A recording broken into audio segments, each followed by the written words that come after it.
I'm delighted to be here with you. Welcome back. I'm excited, and we're going to be talking about something that I have a great fascination and an interest in. We're going to be talking about a four-letter word, and this four-letter word creates a lot of emotional reactions in people's hearts. I don't know what reaction that you just developed as a result of what I wrote on the board. We're going to be talking about debt. Now, most people hear or they see this four-letter word, and some people react angrily. Some other people react positively. It's all a matter of perspective. And what I want to talk about is the difference between the various types of debts. You see, interestingly, most people see debt as evil. Some others see debt as the best thing that has happened. It doesn't matter what side of the table you're on, you must know the truth, because it's the truth that sets you free. Debt in itself does nothing. It's what you do with debt that creates the life you have. Now, there are two forms of debt. The first is what we call bad debts. The second is what we call good debt. Now, you might be thinking, this is a joke. I never knew you could have good debts. Well, stay tuned. In a few minutes, you will recognize and understand what good debt is all about. Now, bad debt is what we call personal debt.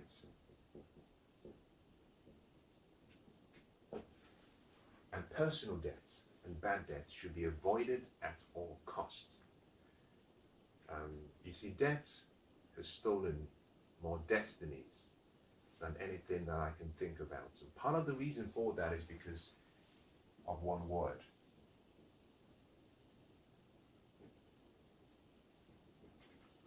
Ignorance. Most people just don't know. They lack wisdom. Bad debts should be avoided at all costs. Now, what is bad debts? And let me start with bad debts. Bad debts is normally debts that most people get into to satisfy a personal desire. Instant gratification, the need to have everything, the need to keep up with the Joneses, the need to be the coolest person, the coolest kid on the block, the need to fit in, the need to live up to the expectations of other people. Very sad. Sadly, very true. And the more you get into personal debt, the more you dig yourself into a ditch, into a hole. Now, if you want to be wealthy, if you want to be happy and healthy, one of the things you must do is create a lifestyle that allows you to be free. This means you're free in your thoughts, you're free in your mind, you're free in money, you're free in time. And you do that by eliminating personal debt. Now, let me move quickly to the second category of debt, good debt. And what is good debt? Well, good debt is simply what we call investment debt. This is debt that you get into for the sole purpose of making yourself wealthy. It's debt you go into to create more value for other people. And the reward you get as a result of the value you create and the problems you solve and the compensation you get means you become wealthy. So investment debt is how countries are developed. Investment debt is how businesses are developed. Investment debt is how the rich get richer. The rich simply use investment debt, or what we call the use of other people's resources to create their gains, to gain what they want. If you want to be financially wealthy, you must begin to use debts, and you invest those debts in what we call assets. Now, with bad debts, most people buy what we call liabilities. With good debts, you must buy assets. Assets that cause money to flow towards you as income, and assets that appreciate in value. That's how you become wealthy. Bad debt, on the other hand, are paid for liabilities, And these liabilities cause money to flow away from you. And they depreciate in value. So can you see the difference? With bad debts, you're buying items. Those items decline in value, and although they decline in value every month, they're costing you more. So for example, a car. A car is maybe the most simple example to use. If you walked into a showroom, and let's say, for example, you had an interest in the latest range of car. There's a model you like, you walked up and you said, I want to buy this. You signed the paper, you paid for it, they gave you the keys. If you walked out of the showroom and walked into your new car, and you drove that car down to the end of the street, you turned around in 2 minutes and you drove all the way back. You walk back into the showroom and you say, listen, I think I don't want this car, I want to sell it. In 2 minutes, having driven away from the lot, that car would have lost 20 to 30% of its value automatically. But let me even make it more interesting. If you'd signed the paperwork for that car, the car has been assigned to you, you have all the paperwork registered under your name. If as soon as the paperwork and registrations were done, you decided, I don't want to have this car, I've never driven it, I want to sell it. The same car would have lost between 10 and 20% of its value. Now, you've never ridden the car, it's never been driven, but it loses value. That is a liability. And the reason is simply because cars decline in value. Obviously, with the exception of very old vintage cars or very unique models of cars, but in general, cars decline in value. So, not only has the original capital declined and depreciating every month, if you have a car, you're going to have to pay every month expenses. You're going to pay for insurance, you're going to pay for maybe road taxes, you're going to pay for maintenance and servicing. So every month, money is flowing away from you. That is the use of bad debt. That is personal debt that makes you poor. On the other hand, if you decided that you would take the money you have and you were going to invest perhaps in a block of housing or in a commercial property, and every month you had tenants that paid you an income, and the income was such that it exceeded the expenses for the payment of the mortgage, for the maintenance, for the upkeep, for the insurance of the building. If at the end of every month you had a net profit, then what you've created is an asset that pays you an income. However, if you apply good financial education and intelligence when buying the property, obviously looking at the area, looking at the demand supply, that particular property could be appreciating in value. So now what you have is a property that is appreciating in value. In this case, it could be something as simple as perhaps 6% increase or appreciation every year within that local area as a standard.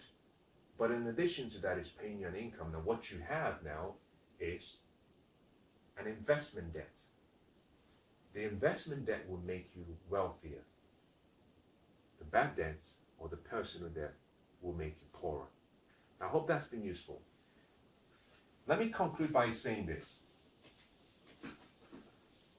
You can change your life drastically by making a decision. You see, change is one decision away. Change is one thought away. And what I want to invite you to do is make the decision that from today, that you would start looking for opportunities whereby you can move all of your focus away from any personal debt you might have, and instead use that energy resource to create investments by using investment debt. But before you go into using investment debts, let me make a suggestion. Now, I say this because I believe in it very, very, very dearly. My recommendation is this: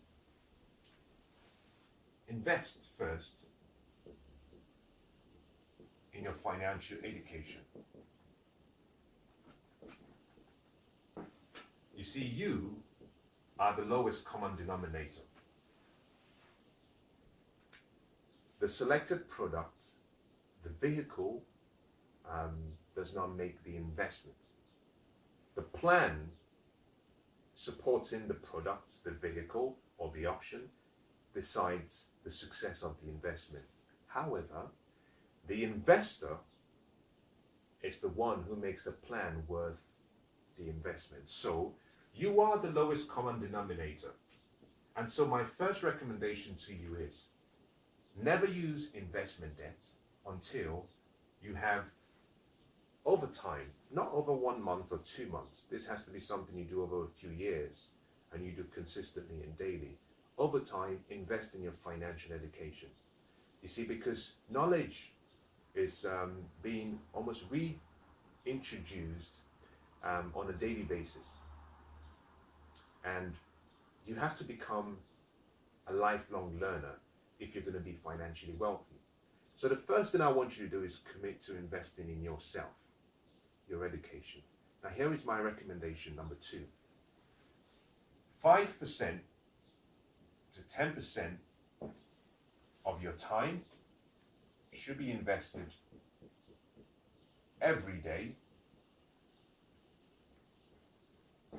in your education, in yourself. This is equivalent to 1.5 to 2.5 hours per day. I think it's doable. It's doable by anyone. Now, you might give me reasons why you cannot do it, but before you do, let me give you 2 reasons how you can do it. The first reason and the first way is wake up 1 hour early every day. You don't have to sleep for 8 hours every day. As a matter of fact, if you're poor, if you're not financially wealthy, then you haven't earned the right to sleep for 8 hours. Reduce it to 7 hours. Invest the first hour in your mind.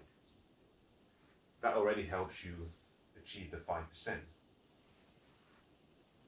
The second way you can do this is, if you work, then you probably spend between 2 hours and 3 hours every day commuting to work and commuting back from work, whether that be through public transportation or your personal transportation method. So why don't you combine your travel time with learning? The best way to do this is using audiobooks. Rather than listening to the music, rather than watching what I call junk and feeding your mind with junk food, why don't you take the candies away and give your mind real, strong, healthy food? Listen to something inspirational, educational, empowering whilst you travel. It's very easy, it's very practical. Do that every day, and what you find that over a year, you would have invested, over a year, you would have invested more than, who knows, maybe approximately 600 hours in your mind. In that period, you could easily have read, very easily have read, no less than about 50 books. Now, 50 books in 10 years means you've read about 500 books, and that can make you an expert in any area of your chosen interest. In this case, money could make you a money manager. Now, in addition to that, if you find that you cannot, you do not want to spend all of your time listening to education, what you could do is you can decide to invest some of it. Now, in addition to what we do on our personal lives, we spend about an hour every day on social activities. We might go to the gym, we might go for a run, but also we have to travel there. So we spend almost 2 hours every day doing our personal hobbies. Now, if you go out exercising, why don't you listen to something as you train, so you're feeding the body and feeding the mind at the same time? You see, very easily, you can easily achieve this time investment. It has to be done daily. It's a commitment to study. The question is not, can I do it? The question is, am I willing? If you're going to be wealthy, you must be willing to invest this much in yourself. Now, the second thing you have to do is you have to invest between 5 and 10% of your disposable income in your education. This means that you take a portion of what you earn and you use it to feed yourself. I think this is even more important because everything you earn and everything you own has been created by your mind. So why don't you create more? The first thing you have to do is invest in yourself. Now, once you've invested in yourself and you've started to develop strong financial IQ, because as your financial education increases, what you find is that your financial IQ continues to rise. And as your IQ increases, this means you're able to solve more problems, more financial problems. You'll be able to see more opportunities, and you'll be able to use investment debts. So this is my recommendation. Before using investment debts, invest in yourself. You are the most important person in your world, and you make the investment a success or a failure. I hope it's been useful. God bless.